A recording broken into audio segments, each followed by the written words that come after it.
Hello दोस्तों, मेरी नई कहानी में पुनः आप लोगों का स्वागत है।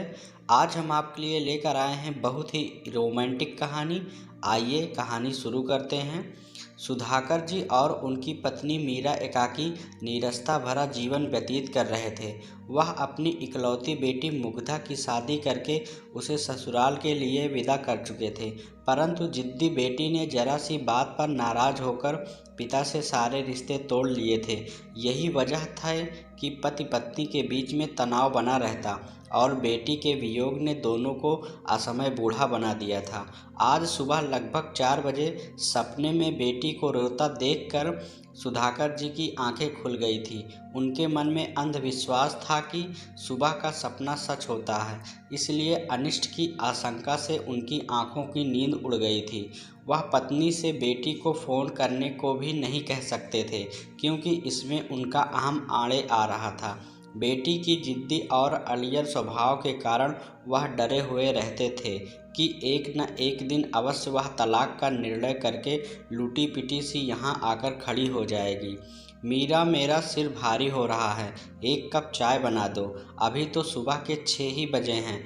आप न सोते हैं ना ही मुझे सोने देते हैं। तुम्हारी लाडली को सपने में रोते हुए देखकर मन खराब हो गया है। आपने उसके लिए कभी अच्छा सोचा है जो आज सोचेंगे? हमेशा नकारात्मक बातें ही सोचते हैं, इसलिए सपना भी बुरा बुरा दिखा होगा। तुम्हारी नज़रों में मैं तो हमेशा गलत ही रहता हूँ। आपकी वजह से ही ना तो वह अब यहाँ आती है, ना ही वह आपसे बात करती है। तब भी आप बुरा सपना ही देख रहे हैं। तुमने मेरे मन की पीड़ा को कभी न समझा। उदास मन से वह उठे और सुबह की सैर के लिए बाहर निकल गए। तभी मीरा जी का मोबाइल बज उठा। उधर से बेटी की चहकती हुई आवाज़ सुनकर वे बोली, इस एनिवर्सरी पर आशीष ने कुछ खास गिफ्ट दिया है क्या? बड़ी खुश लग रही हो। नहीं माँ, वह तो मुझे हमेशा गिफ्ट देते रहते हैं। इस बार का गिफ्ट तो उन्हें मेरी तरफ से है। वह शर्माते हुए बोली थी। माँ, हम दोनों इस बार सेकंड हनीमून के लिए मॉरिशस जा रहे हैं। तभी नेटवर्क चले जाने के कारण फ़ोन डिस्कनेक्ट हो गया था। मीरा जी के दिल की ठंडक मिली थी। उनके मन को खुशी हुई थी कि देर से ही सही, परंतु अब बेटी ने पति को पूरी तरह से स्वीकार कर लिया है। वह पति को बेटी हनीमून पर जाने की बात बताना चाह रही थी, परंतु वह अपने रोज़मर्रा के कामों में व्यस्त होकर भूल गई थी। रात के लगभग 10:30 बजे थे। सुधाकर जी आंखें नींद से बोझिल हो रही थी। तभी उनका मोबाइल घनाघन कर बज उठा। दामाद आशीष का नंबर देखकर वह चौंक उठे थे। उन्हें उधर से आशीष के मित्र अंकुर की आवाज़ सुनाई दी। अंकल, आशीष का सीरियस एक्सीडेंट हो गया है, उसकी हालत गंभीर है, उसे हॉस्पिटल में एडमिट करवा दिया है, आप तुरंत यहाँ आ जाइए। उनके हाथ से मोबाइल छूटकर गिर गया था। उनके सफ़ेद पड़े चेहरे को देखते ही मीरा जी को समझ में आ गया था कि कुछ अप्रिय घट चुका है। क्या हुआ? आशीष की गाड़ी का एक्सीडेंट हो गया है। हम लोगों को मुंबई के लिए तुरंत निकलना है। आशीष तो ठीक है, पता नहीं, तुम्हारी बेटी के लिए तो यह खुशी का क्षण होगा।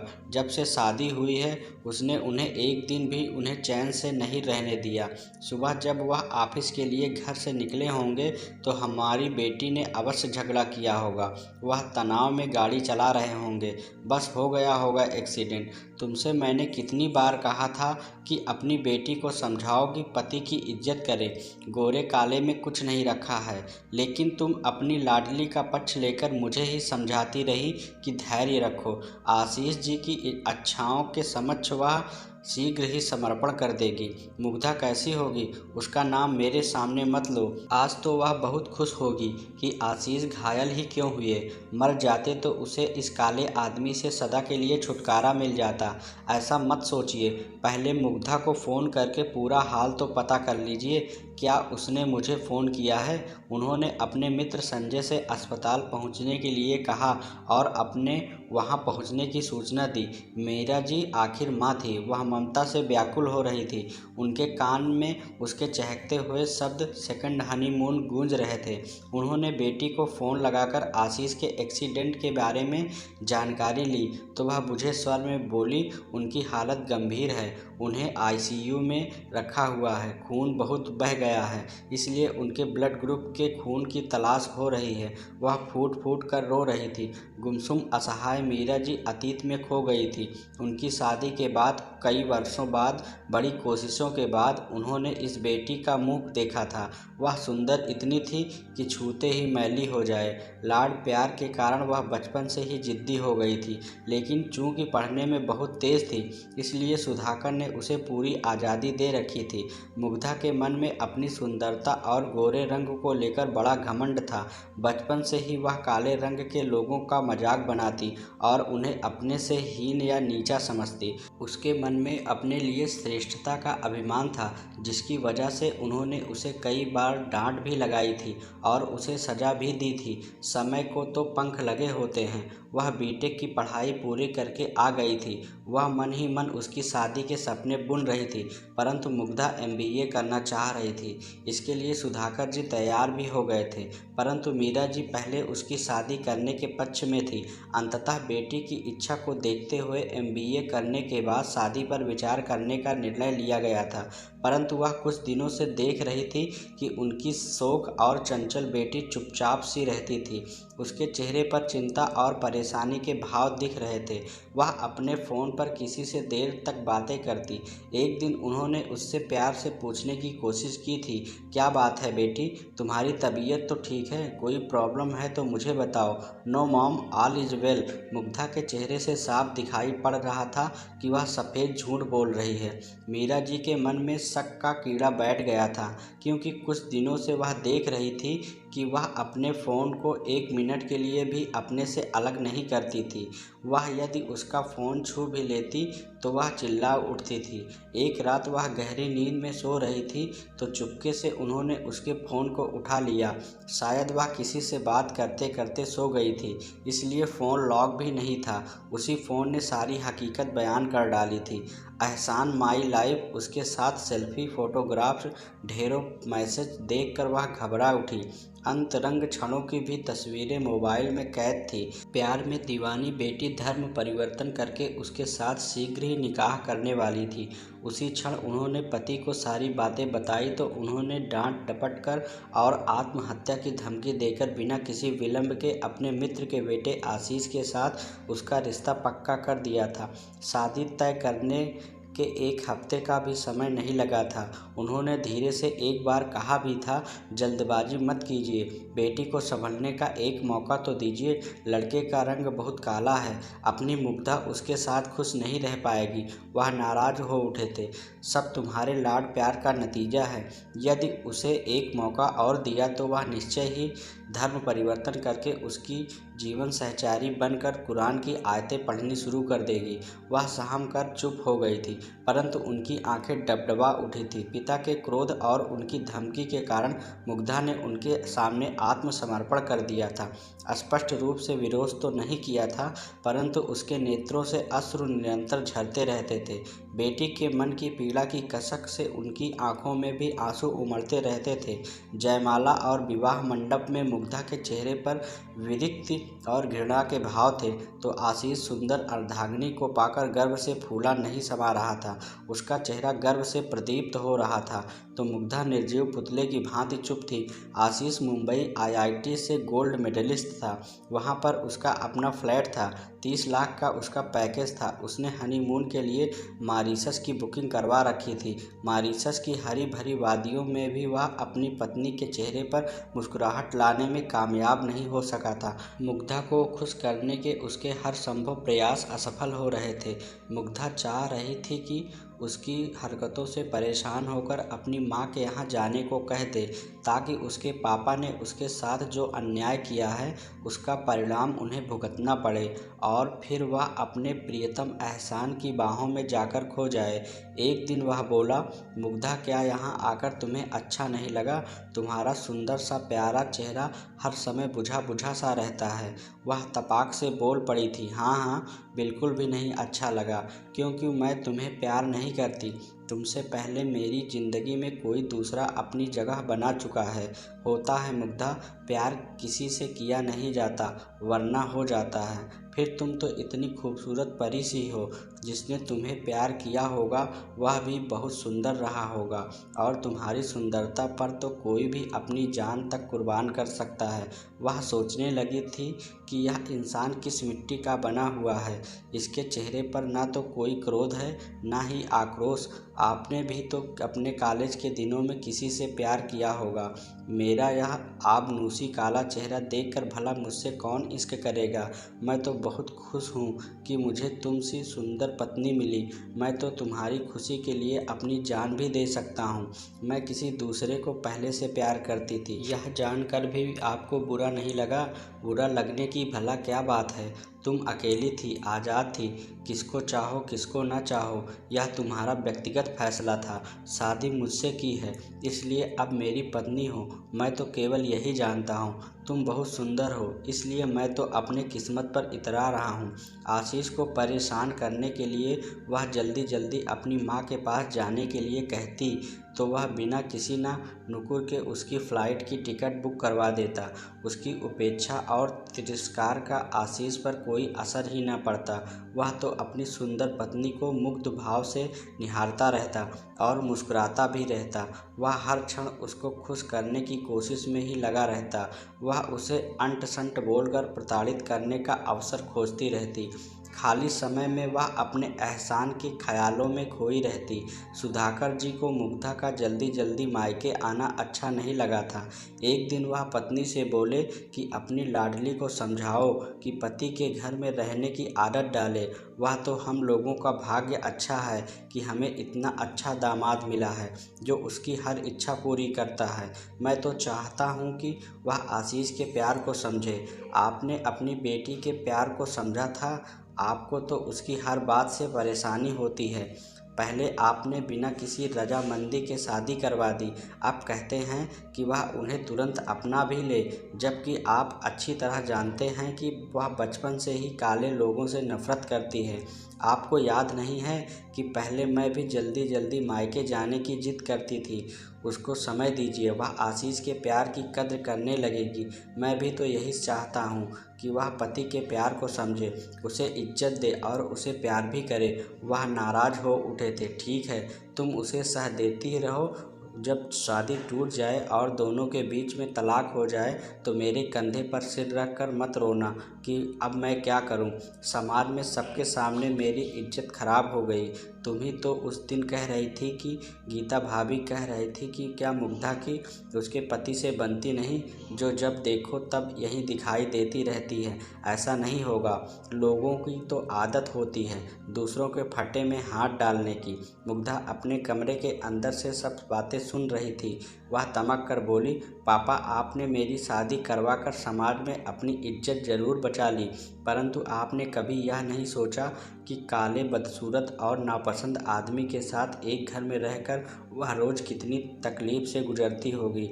आपने हमेशा अपने बारे में सोचा, समाज क्या कहेगा कभी यह सोचा? मेरे प्यार, मेरी चाहत, आप मेरे जख्मों के बारे में कभी नहीं सोच पाए। आप स्वार्थी हैं, केवल अपने बारे में सोचते हैं। यदि मेरे बार बार आने से आपकी बदनामी होती है तो अब मैं कभी नहीं आऊँगी। आज से आपसे मैं रिश्ता तोड़ती हूँ। वह नाराज़ होकर चली गई थी।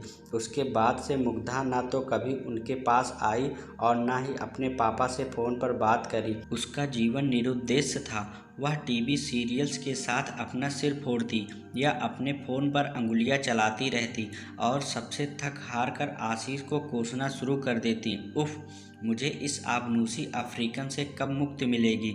वह मन ही मन में सोचती रहती कि इसका एक्सीडेंट क्यों नहीं हो जाता, यह आदमी मर क्यों नहीं जाता। आशीष सुंदर पत्नी के प्रेम में पागल ऑफिस से बार बार फ़ोन करता रहता। उसका दिल हर समय लगा रहता था। ऑफिस से शाम को घर लौटे तो कहीं वह घर से नदारद होकर अपनी प्रेमी की बाहों में न पहुंच चुकी हो। जब कभी वह ऑफिस से रात में देर से आता तो वह पूछता, मुग्धा मैं देर से आता हूँ तो तुम परेशान हो जाती होगी। वह तपाक से बोलती, भला मैं क्यों परेशान होंगी, जाना चाहो तो हमेशा के लिए जा सकते हो।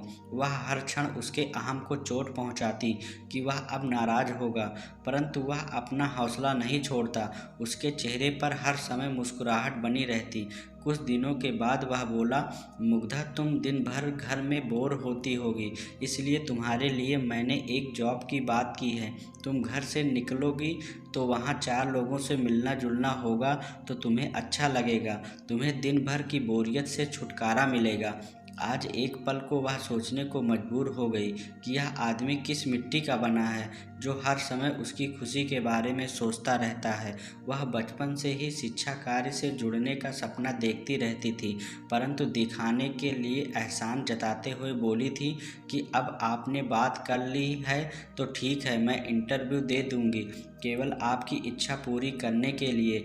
आज वह एक अरसे के बाद ढंग से तैयार हुई थी। आईने में अपने ही अक्स को देखकर वह अपनी सुंदरता पर रीझ उठी थी, परंतु अपने पीछे खड़े आशीष को देखते ही उसका मूड खराब हो गया था।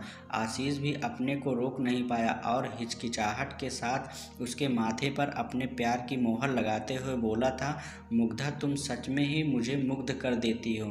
आज वह नाराज होने की बजाय अपनी प्रशंसा सुनकर शर्मा उठी थी। शादी का 1 साल बीत गया था। अब उसे आशीष की आदतें भाने लगी थी। वह कॉलेज जाने लगी थी और वहाँ जाकर खुश रहने लगी थी। वह कभी कभी आशीष के साथ हंसकर भी बात करने लगी थी। एक शाम वह उसे बिना बताए कॉलेज उसे लेने पहुंच गए थे। उस समय वह अपने साथियों के साथ किसी बात पर जोर जोर से ठहाके लगा रही थी। उसको देखते ही वह गंभीर हो उठी और बुरा सा मुंह बनाकर बोली थी कि क्यों मुझे चेक करने आए थे, ऐसा क्यों कह रही हो? आज तुम्हारा बर्थडे है ना, इसलिए सुबह ही शॉपिंग की बात हुई थी। आज खाना भी बाहर ही खा लेंगे। Okay okay. शॉपिंग के नाम से उसकी आंखें चमक उठी थी। बहुत दिनों के बाद आज उसने कई सारी ब्रांडेड ड्रेसेस पसंद कर ली थी। वह ट्रायल रूम में पहन कर आशीष को दिखाकर पूछ रही थी कि कैसी लग रही हूँ। फिर वह बोली कि बजट ज़्यादा हो रहा हो तो मैं कुछ ड्रेस कम कर दूँ। प्रसन्नता से अभिभूत आशीष बोला था कि नहीं नहीं, 2-4 और लेनी हो तो ले सकती हो। एक लाल रंग की ड्रेस अपने हाथों में उठाकर बोला कि यह ड्रेस तुम पर बहुत फबेगी, यह मेरी पसंद से ले लो। वह खुश होकर बोली थी कि अरे इस पर तो मेरी नज़र ही नहीं पड़ी, यह तो सब में सुंदर ड्रेस है। आज पहली बार उसने आशीष को प्यार भरी नज़रों से देखा था। मुग्धा इसी तरह मुस्कुराती और खुश रहा करो, तुम बहुत सुंदर लगती हो। समय के अंतराल से दोनों के बीच की दूरियां कम होने लगी थी। अब वह उसे स्वीकार करने लगी थी। दोनों के बीच पनपते हुए रिश्ते का फल उसके शरीर के अंदर अंकुरित हो उठा था। नवजीवन की सांसों की अनुभूति से वह आशीष के प्रति समर्पित अनुभव करने लगी थी। उसके प्रति क्रोध और नफरत के स्थान पर प्यार पनपने लगा था। आशीष पापा बनने वाला है, यह जानकर वह चमत्कृत हो उठा था। उसकी खुशी का ठिकाना नहीं था। उसने तो मुग्धा के पैरों तले फूल बिछा दिए थे। उसकी दीवानगी ने सारी सीमाएं पार कर दी थी।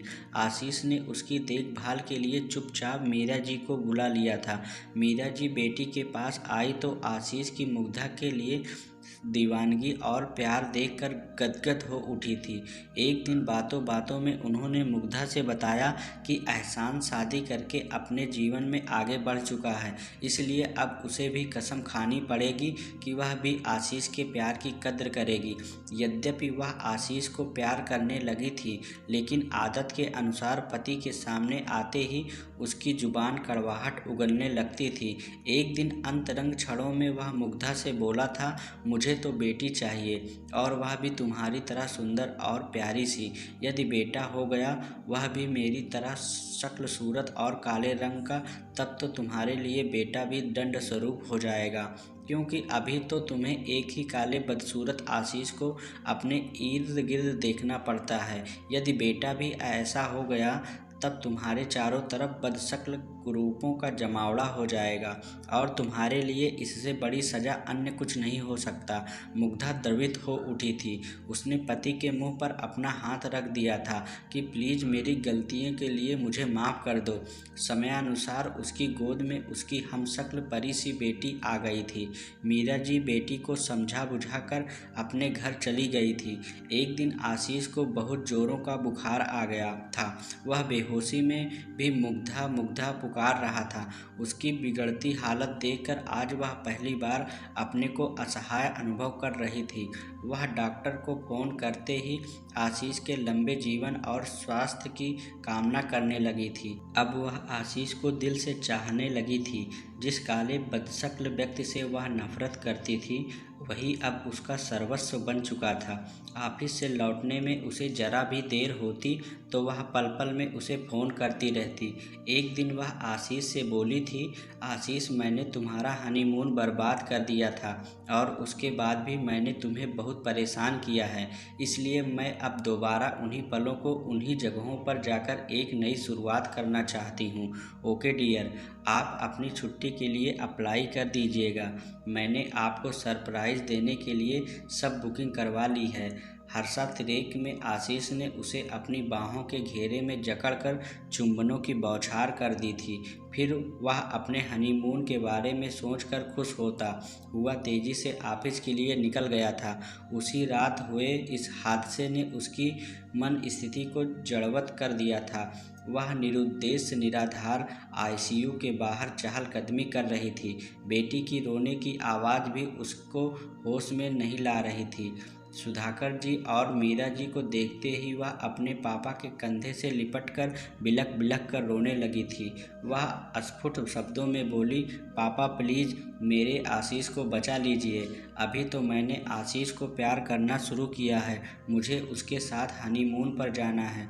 सुधाकर जी स्वयं को संभाल नहीं पा रहे थे, वह भी बिलख उठे थे।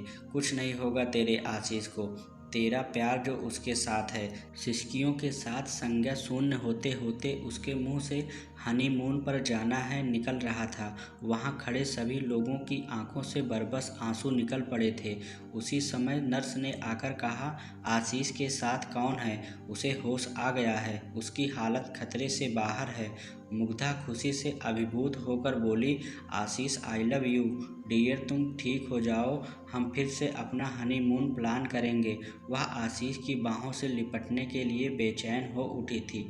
तो दोस्तों, आपको यह प्यारी सी कहानी कैसी लगी हमें कमेंट बॉक्स में ज़रूर बताना। अगर आप नए हैं तो वीडियो को लाइक और चैनल को सब्सक्राइब ज़रूर करना। धन्यवाद।